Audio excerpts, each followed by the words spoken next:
I've been struggling and I'm still struggling, but I have a lot of hope in the struggle, and I think that that is the absolute biggest thing.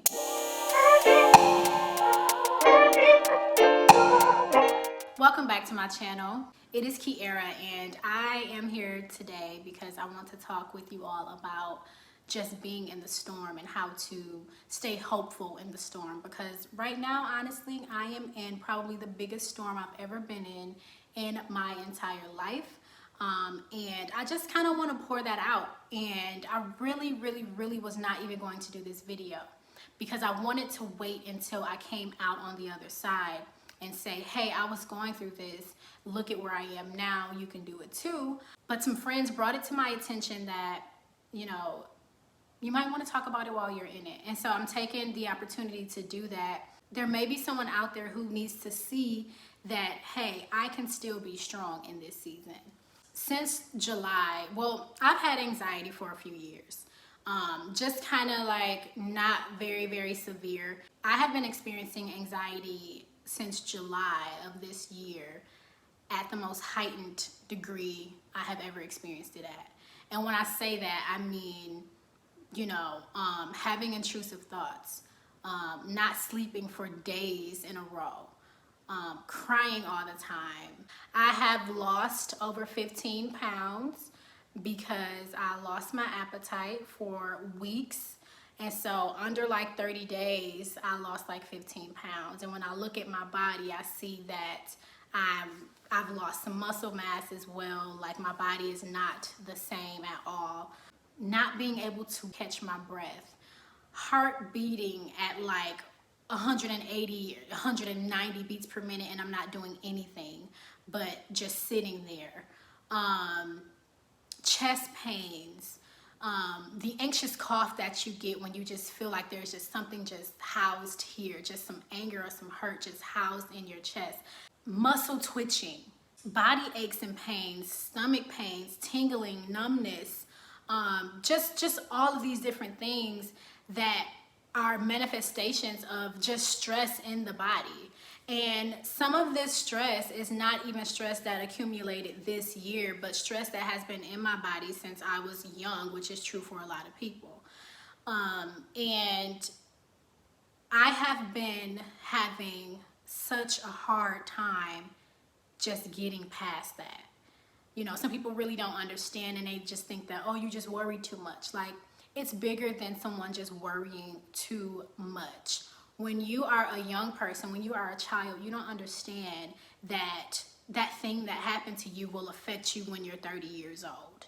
You do not know that that first relationship you ever had where that person did that terrible thing to you will haunt you until you're 30, 40, 50 years old.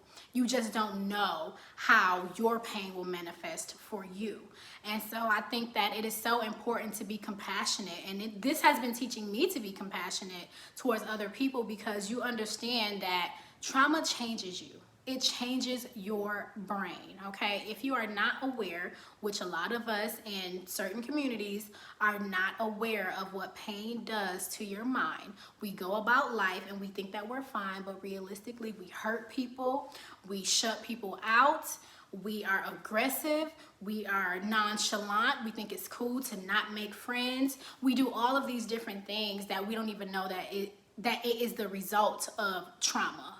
The biggest thing for me has just been, okay, what can I do to help myself through this? And just to kind of give you an idea of the level of pain. Like, my brother was murdered a few years ago in October. His birthday was in August. My other brother who was murdered, his death date was in August as well. And his birthday was in July. We have that compounded upon, now you stay in the house and you have less interaction with people. All of these different fears are compounded into your life. And I noticed that when it was getting closer to those anniversary dates, my body started to do things like have heart palpitations, just extreme pain, just so much anxiety up here in my chest and in my shoulders, and just so unbearable to the point where I would be on hands and knees crying. I've slept on my bathroom floor. I have done, you know, so many things to try to bring myself comfort because I don't know what else to do to get past, like, why am I feeling so much pain in my body? Like, this is like, I mean, I really wish that I had a better way to explain how heavy this is. Like, I don't know if when you get upset that you can feel the anger sitting right here. Feelings are really, really energy. And again, all of these years of my life, I did not know that I was not expressing myself properly to rid my body of all of the stuff, because I was working out. I was eating well. In fact, my first panic attack happened after I was working out. And that forced me to go to the ER, and I'm just like, what is happening to my body? I literally thought that I was like having a heart attack or dying. And I felt so helpless. I felt so helpless against my own self. And so I now talk to a therapist. I've been talking to my therapist for a while now, and therapy definitely has been working. I have been on medication. I felt like the medication did not work for me. I felt like it took care of this symptom but brought on this symptom. It kind of exacerbated my issue. Like, I was extremely anxious on this medication, and then I get off the medication and I have a reaction because now my body is having withdrawal from the medication. So I'm online looking at all of these different ways that I can be better, that I could just get past this. What type of herbs or supplements can I take? So now I'm taking all of these different vitamins and everything, which is good for me. But I've noticed that consistency with the work, that means journaling every night, setting my intentions every single night, talking to my therapist twice a week, talking to God every day, making sure that I am communicating with friends, because what you don't want to do is cut your friends off, because that is your support system. And I think that my mistake has been, if I'm going through something, then I just want to go through it alone. And I want to make sure that I can just deal with it, because for one, I may be embarrassed. For two, you may not really understand what I'm going through, or I don't want to hear your advice. You'll just tell me to just pray. And I've been doing everything and it's not working. I remember like being at my bathtub, I'll just run water in the bathtub because the sound of water relaxes me. And so I was having a very bad panic attack. I felt like I was about to faint. I just remember feeling my body get super weak and feeling like I was about to pass out. And I go to the tub and I am crying and I am praying and just asking God to just fix it. Just please fix it, fix it, fix it. And nothing was happening. Like, nothing was happening for me. Like, I was still safe, but I ended up calling 911 and they came over here, and you know, my blood pressure and my pulse was just so high, and it was just so scary. So you get an x-ray, you get EKG, you know, I've had all these different heart tests run, and they're like, your heart is fine and there is no blockages and your lungs are fine and everything is fine, and look at all of your numbers, and nothing is wrong. Then you start to think like, this is really anxiety taking over my life. People think that this is just a mind thing that you can think yourself out of in 2 minutes. If that was the case, then nobody would be going through it. The way that you think shapes your life. And if you've only experienced hurt all of your life, then you probably think about it a lot. You think about it and it makes you judge the people around you. If you were hurt by a man as a young person, every man you look at will look like a predator to you. We cannot judge people for how they deal with their trauma. My purpose here is that, look at me, you know, I am in my home, I am safe, I am working through this journey, this challenge, this fight. I think that the biggest thing that we need to do is focus on what we can control. When you have gone through so much in your life, sometimes you'll feel these things happen in your body, and it's just a result of your body being conditioned for fear. And we have to change that. I just remember sitting and thinking like, when will I ever be normal again? Will I ever laugh again? Will I ever fall in love again? Am I even capable of being loved with this condition that I have? And you know, it makes you super emotional because like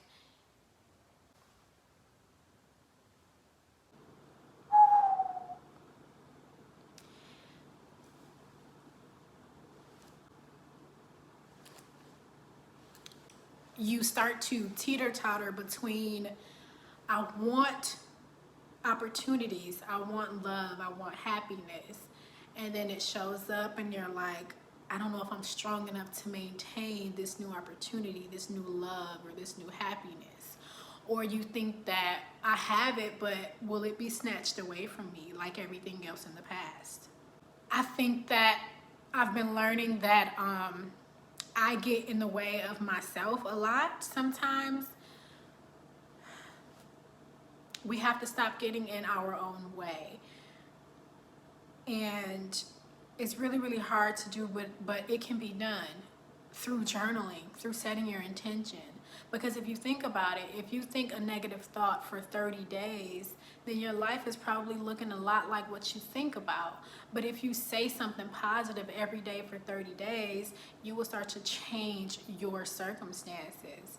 And I really, really, really had to learn that, because you don't know how much you think negative thoughts until you start journaling your positive thoughts, and spend more time with yourself and thinking about things like, what have I been worrying about today? What has been stealing my peace or my joy today? What did I get upset about today? Just things like that. Who did I give my peace to today? We have to learn how to take our power back. And this journey for me has been one of just simply getting my power back. I have been giving my power to everything around me, and you need to realize that you are a powerful being. You were not made by some weak God who didn't put any thought or love into creating you. When he made this world, he knew that the world needed a you in it.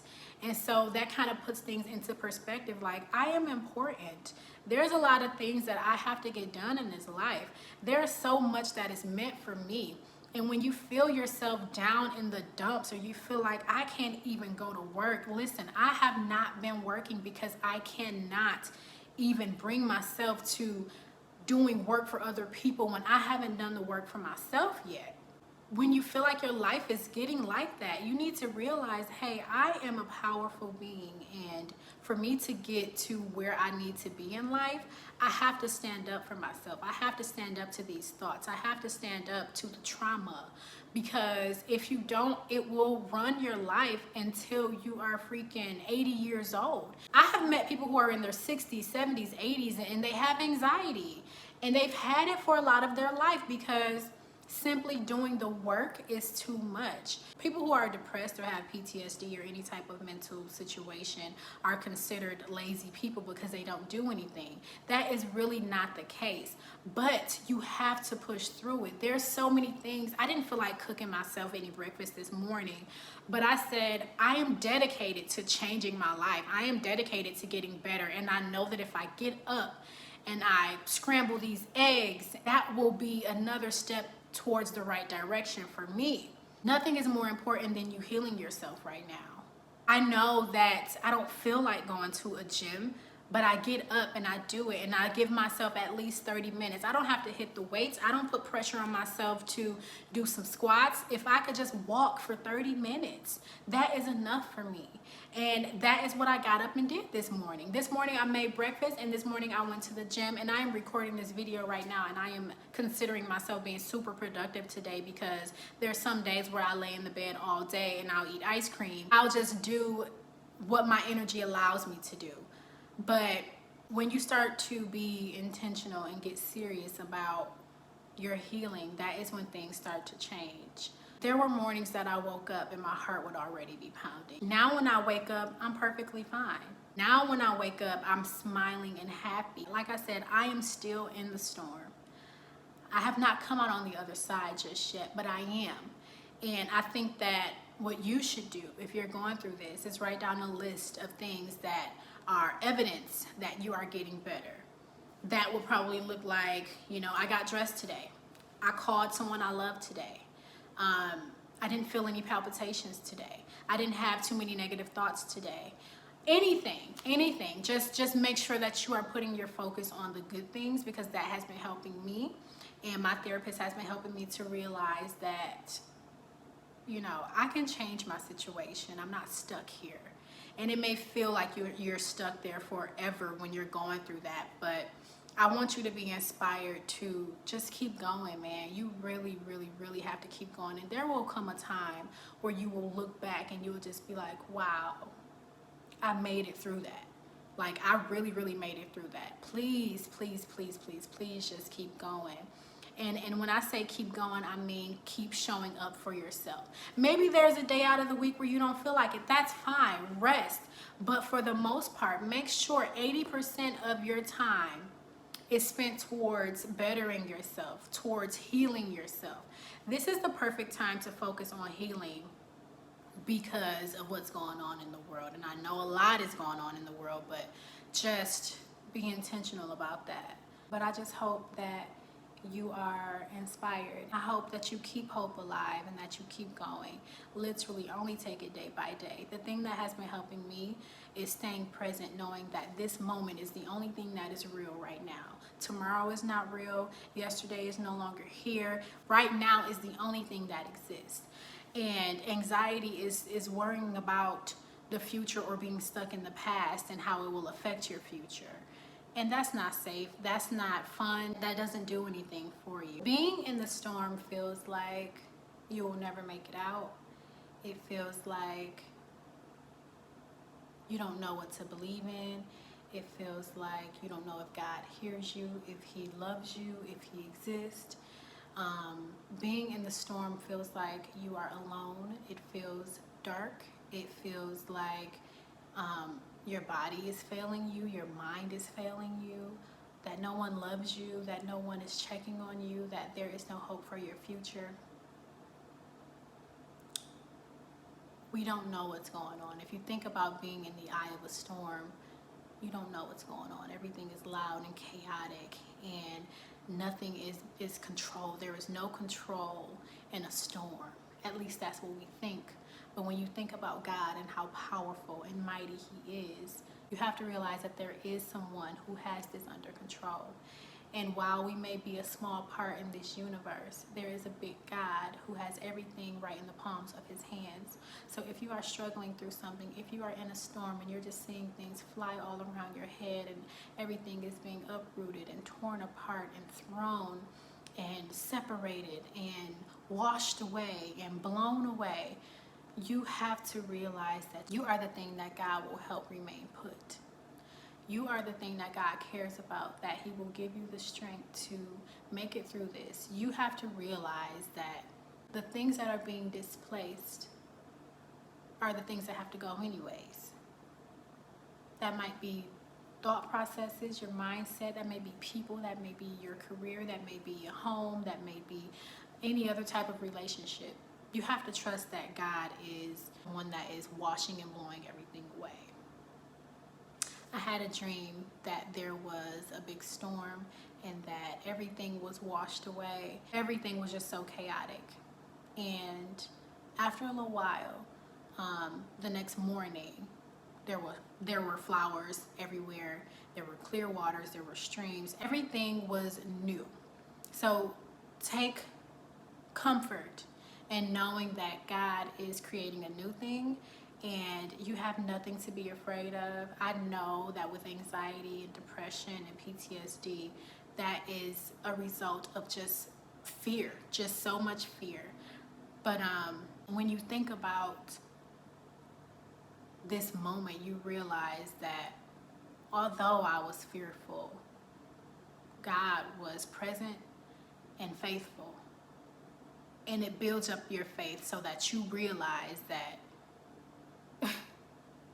God is real and He protects you, and everything that is happening is significant. That this is something that you can tell someone about, of how you made it through. That everything that is happening in your life is meant to change you. You have to change your emotional patterns. Don't be sad when things go, because if they leave, they were supposed to. There will come a day where I will look back on this time and say, wow, you really made it through. You really got through that. It was tough. It's the toughest thing that I've ever had to go through, but you made it out, and you will make it out too. Trust me. The things that hurt you in the past can no longer hurt you in the future. The only thing that is hurting you in the future is your own self, because you cannot control your thoughts. And when you control your thoughts, you control how you feel. Let's all just work on controlling our thoughts. Simple things such as meeting a new person or getting a new job and thinking, am I going to be good enough for this job? Am I this and that? Will they like me? You know, will I get fired? Those are all negative things. We don't want to focus on that. If you meet somebody new, pick out all of the things that you like about them. If they end up messing up in the end, then hey, that's on them. But your job is to focus on the good things. If that is concerning a job, that is, I'm glad that they selected me. They see value in me. I will do nothing but add positivity to this company. All of the work that I do will be top tier work. They will appreciate everything that I pour into this company. Things like that. It's just very, very small things that you have to think about. Thank you all so much for watching. I hope that you like this video. Please make sure that you comment on this video, anything that you are thinking about this video, if you need some help, because I am going through this, but I love community, especially when we are going through the same things and we can lean on each other. I'm actually going to put a link down to a group that I started called Erin and Her, and it is a community of women that I'm trying to build. It's very, very new, so there's not a lot of members, but Erin and Her is a group of women who are experiencing the same type of things that I am going through, or you know, just have come up on hard times and just need some support. That is all it is. So if you're interested in that, go ahead and click that link and join. But share this video, and you all have a good day.